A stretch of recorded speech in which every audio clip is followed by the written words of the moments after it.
À mon tour de remercier Jean-Pierre Palot et Jean-François Gillon de m'avoir invité et de me donner le privilège de vous parler des innovations en chirurgie hernière, qui sont des innovations, vous allez le voir, à la fois conceptuelles et pratiques. Monsieur le Président, messieurs les modérateurs, cela vous l'a été dit, en changeant de siècle, la chirurgie hernière a changé de gold standard. Une hernie aujourd'hui chez un adulte de 18 à 98 ans doit être une hernie qui est réparée avec une prothèse. Les chiffres sont sans appel. Si les Français sont à l'origine et ont été les conquérants de l'espace prépéritonéal et les colonisateurs de celui-ci avec la prothèse, si les Français ont également été les artisans de sa déclinaison laparoscopique, il faut quand même bien reconnaître que ce sont les Américains qui en ont vulgarisé le recours en facilitant les techniques à la fois avec le Liechtenstein et avec les plugs. Ce sont les Nordiques qui ont identifié que les prothèses pouvaient donner des problèmes, notamment des douleurs chroniques, mais ce sont les Allemands qui se sont attelés à essayer de mieux comprendre ce qui se passait dans un corps quand on lui implantait un matériel. Depuis plus d'une vingtaine d'années, Schumpelik dirige à Aachen une équipe qui n'a pour cesse d'identifier la possibilité de mettre au point une prothèse idéale. Aachen, peut-être pour les germanophiles. Donc, une prothèse, quand elle est implantée, déclenche, vous voyez ici la coupe d'une prothèse multifilamenteuse, une réaction inflammatoire initiale sous l'égide des macrophages qui va être relayée par une réaction de fibrose et d'encapsulation qui est conduite par les fibroblastes. L'intensité et l'extension de cette réaction, dite à corps étranger, dépend directement de la quantité du matériel implanté et va être déterminer la quantité de tissu conjonctif induit.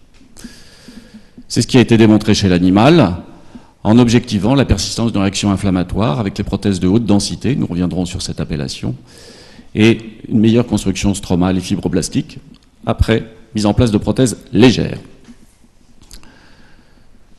En cas de fibrose excessive, mal contrôlée, on s'expose à une compression des tissus, c'est ce que les anglo-saxons appellent le shrinkage, à une rigidité segmentaire tout autour du tissu prothétique, c'est ce que l'on appelle également le scarring, par effet de bridging.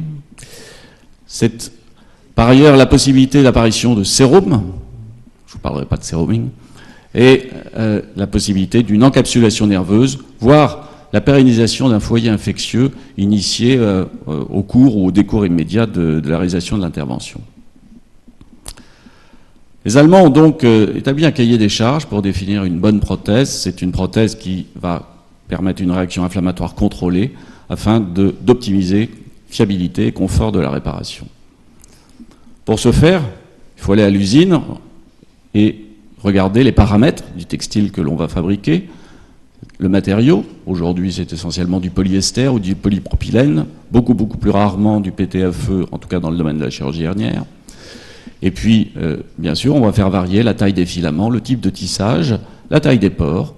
Et éventuellement, on va apporter dans certaines prothèses des facteurs supplémentaires, que ce soit par exemple des prothèses mixtes qui associent un tissage de tissu définitif et de tissu résorbable, ou des prothèses enduites, soit de bêta-déglucane, soit d'acide L-glycolique par exemple. Ces paramètres de tissage et de construction du textile vont déterminer des propriétés aux matériaux implantés. Ces propriétés vont influer directement sur les risques d'effets secondaires. Ces propriétés, ce sont la solidité, l'élasticité, la porosité, la surface, et nous verrons enfin le poids de la prothèse. Les Allemands s'y sont intéressés avec beaucoup d'acuité. La résistance pour la solidité d'une prothèse, eh bien, en apparentant la sphère abdominale, la cavité abdominale à une sphère, et en y appliquant la loi de la place, il est aisé de déterminer la tension de surface de cette paroi, donc de la paroi abdominale, en faisant varier la pression qui règne à l'intérieur de la sphère, donc la pression intra-abdominale.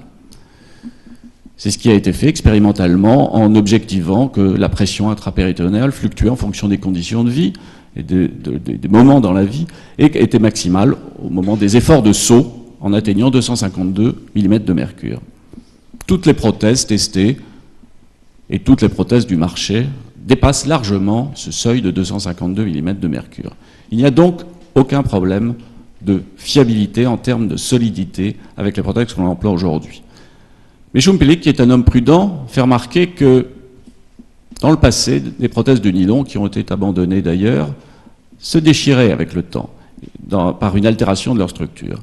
Et il fait remarquer que l'âge moyen d'implantation d'une prothèse est de 54,6 ans, que l'expérience de vie, 70 ans dans le monde, mais 90 ans bientôt pour les deux sexes sous nos latitudes, laisse prévoir donc une baisse de résistance à compenser d'une marge de sécurité ou tout au moins d'une durabilité de cette résistance. Le premier message est donc celui d'une prothèse qui doit avoir une résistance requise mais durable. Deuxième message, l'élasticité de la prothèse pour le confort. Il a été démontré que l'élasticité de la sangle abdominale variait dans les différents axes et entre l'homme et la femme. Ce sont ces paramètres qui ont été conduits parallèlement à un travail de recherche qui s'attelait à positionner des prothèses dans la paroi abdominale et à mesurer de façon tridimensionnelle, assez précise, les altérations de la rigidité abdominale après implantation de 3 types de prothèses. C'est un travail de Welty qui a objectivé que les prothèses à large maille apportaient une élasticité qui était moins altérée que les autres prothèses. Deuxième message, donc, l'élasticité de prothèse est une élasticité qui est requise dans toutes les directions, mais qui obéit à un ratio d'étirement de la ligne blanche qui est de 2:1 entre les axes sagittal et transversal. Et que pour se rapprocher des propriétés physiologiques, la prothèse doit avoir une élasticité qui est de 25% dans le sens vertical, 15% dans le sens transversal, et ce, à une force de traction de 16 newtons par mètre. Troisième élément, la porosité. Gros gage de sécurité dans l'intégration prothétique. Vous voyez en haut une prothèse qui est à maille serrée et qui va induire donc, avec l'engainement des fibres prothétiques qui va se produire, la construction d'un plateau cicatriciel, tout simplement parce que ces fibres, en étant rapprochées les unes avec les autres, vont rentrer en connexion au moment de la construction de ces gaines fibreuses. À l'inverse, une prothèse à maille large en bas, avec des mailles espacées, va permettre une colonisation intermédiaire autour de ces gaines fibreuses de tissus graisseux inertes, c'est ce que l'on appelle le scarnet, par opposition à l'effet de, pardon pour ces petites flèches que j'ai obligé d'oublier, ce qu'on appelle l'effet de bridging. Cet effet de bridging, il est donc directement influencé par la taille des pores. La taille des pores d'une prothèse, ça correspond à la différence entre les fibres de la prothèse. Vous voyez sur ce dessin que c'est un calcul relativement simple à faire, mais qui en fait, si l'on affine la réflexion, en fonction de l'architecture du tissage, eh bien, la taille des pores, elle va varier. Par voie de conséquence, un deuxième critère de définition a été initié, qui est beaucoup plus compétent, qui s'appelle la porosité prothétique. La porosité est définie par le ratio de la surface de matière par rapport à la surface libre. Cette porosité, elle est bien sûr initiale d'abord, mesurée au laboratoire, mais surtout effective après intégration tissulaire. Et là, vous voyez bien qu'avec l'engainement de chaque fibre prothétique, cette porosité effective, qui se définit donc par la surface des pores après colonisation sur la surface totale, va devenir bien évidemment inférieure à la porosité initiale. Quatrième message, donc la taille des pores est un élément clé certes, mais la porosité est un facteur critique bien plus discriminant et Klinge, qui a beaucoup travaillé sur le sujet, recommande une porosité minimale de 60% après colonisation. Quatrième critère, la surface de la prothèse, non pas la surface qu'elle couvre, mais la surface de maillage qu'elle représente pour la sécurité. Calculer la surface d'une prothèse peut paraître un exercice de trigonométrie assez complexe. En fait, il est assez simple, en tout cas pour une prothèse unifilamenteuse.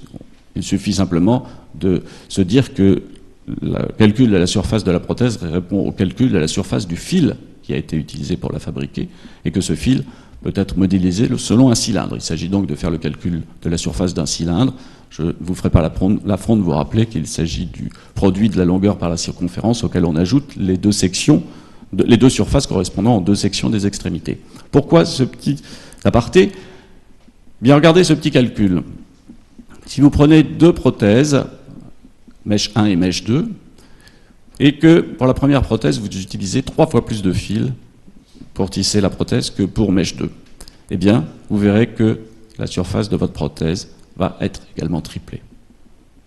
A l'inverse, si vous prenez deux prothèses, mais vous utilisez la même longueur de fil, mais que ce fil augmente et doublé de section, à ce moment-là, également, vous doublerez la section de votre fil. Il faut y penser au moment de fabriquer votre prothèse. Pourquoi faut-il y penser? Parce que, et ceci est encore plus vrai que les prothèses multifilaments, la surface prothétique va, en cas de colonisation bactérienne, être beaucoup plus difficile à gérer si votre prothèse est multifilamenteuse et bien évidemment dépendante de la quantité de surface totale de votre prothèse. Ceci est vrai quel que soit le seuil de concentration bactérienne et a bien été étudié au laboratoire de Schompelik. Message suivant, donc la surface de la prothèse doit être réduite pour minimiser le risque d'infection. Les structures doivent être en monofilament le plus possible, avec des filaments le plus fins possible. Alors, de tous ces paramètres un peu complexes à retenir, peut-on envisager de retenir simplement que le poids va les résumer de façon fiable?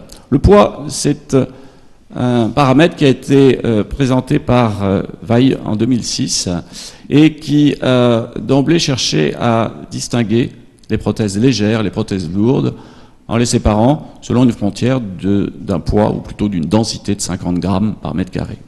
Les prothèses légères, dites lightweight mesh, ont été reconnues comme bénéficiant d'une meilleure biocompatibilité que les prothèses lourdes heavyweight mesh.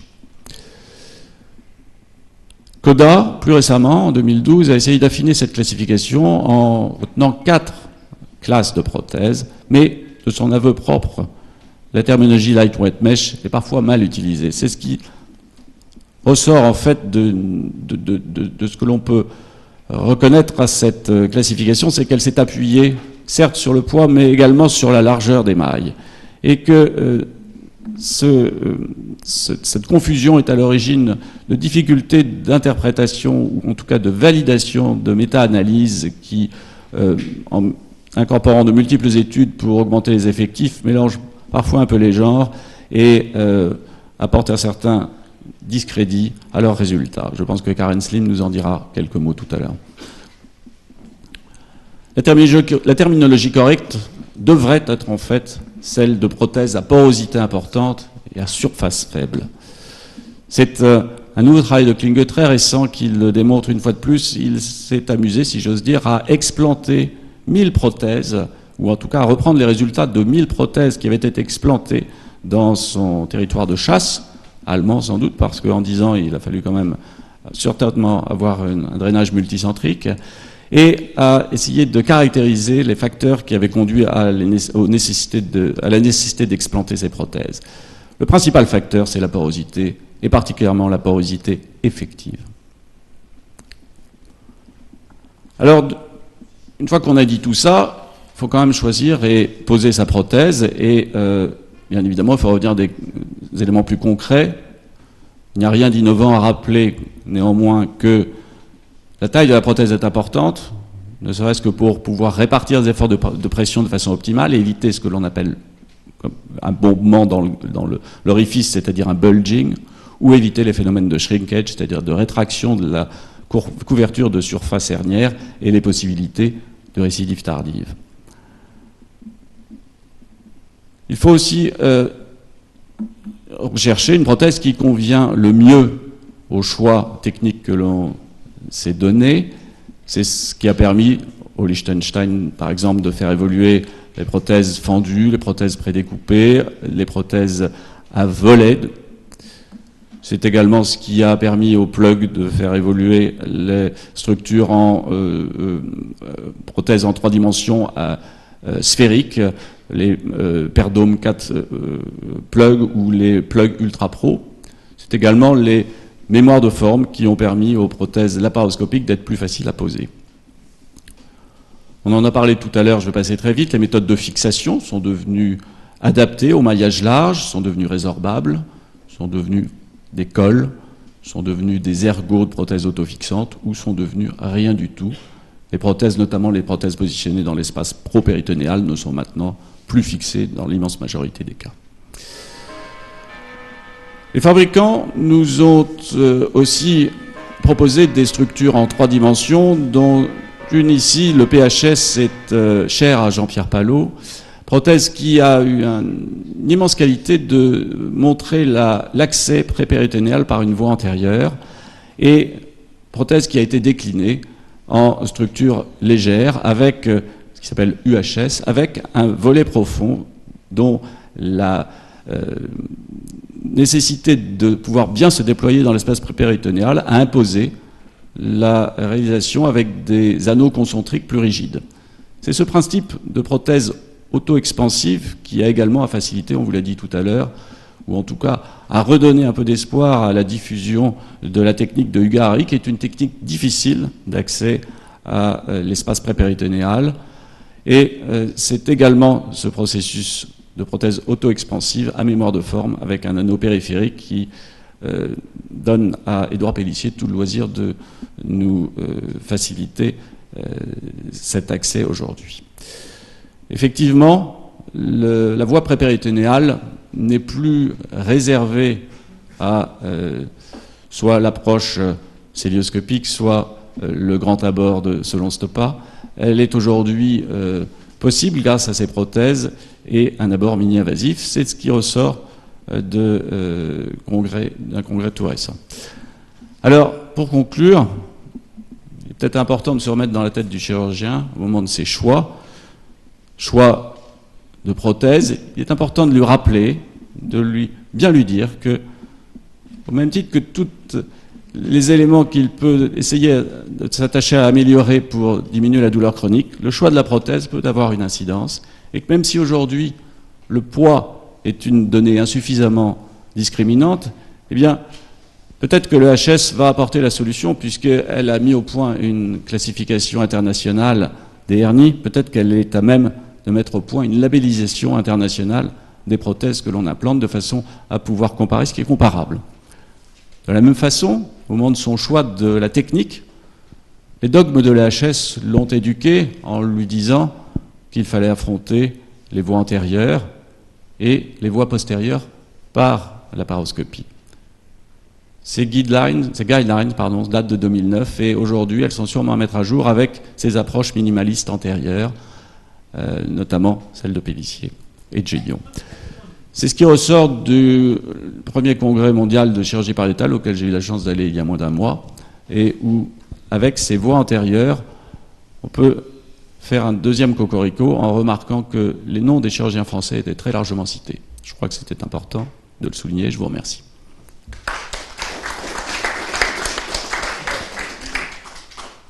Merci beaucoup Jean-Pierre pour cet exposé très complet. Alors, je vais intervenir très rapidement en tant que commentateur, parce que je suis 100% d'accord avec tout ce qui a été dit. Les innovations techniques, le seul commentaire que je fais, c'est qu'est-ce qu'une vraie innovation technique?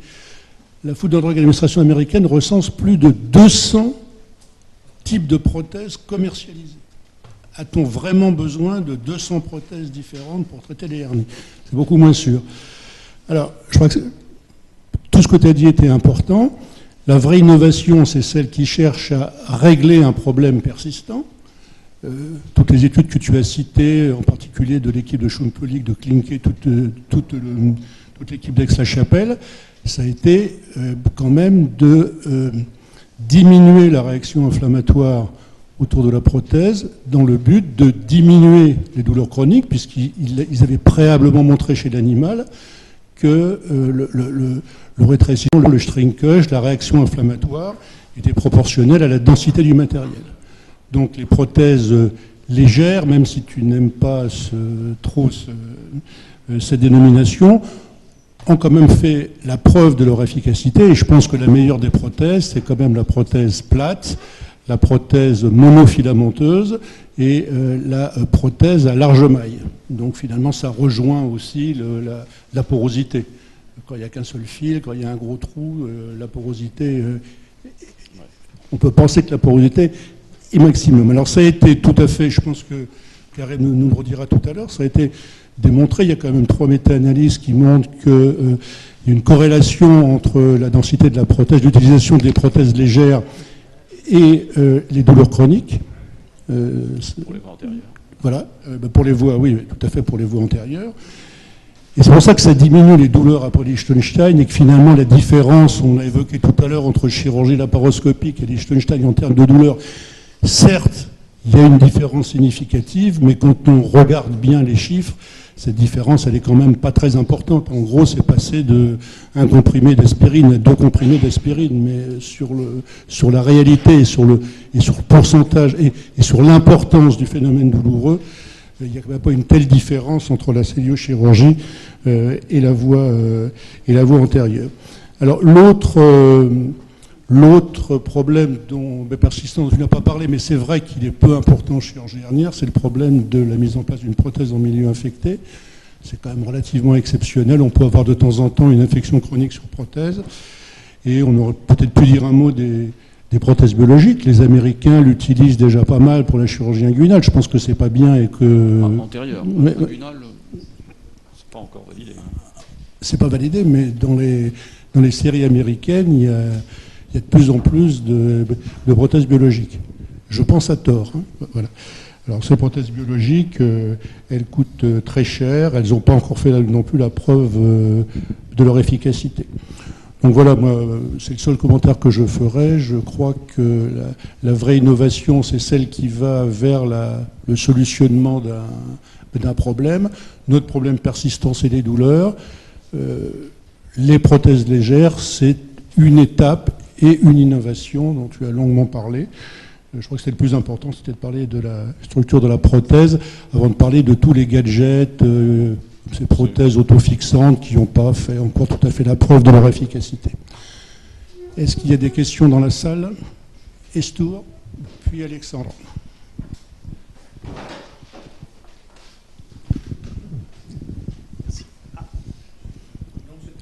C'était qui? Estour avait demandé la parole avant.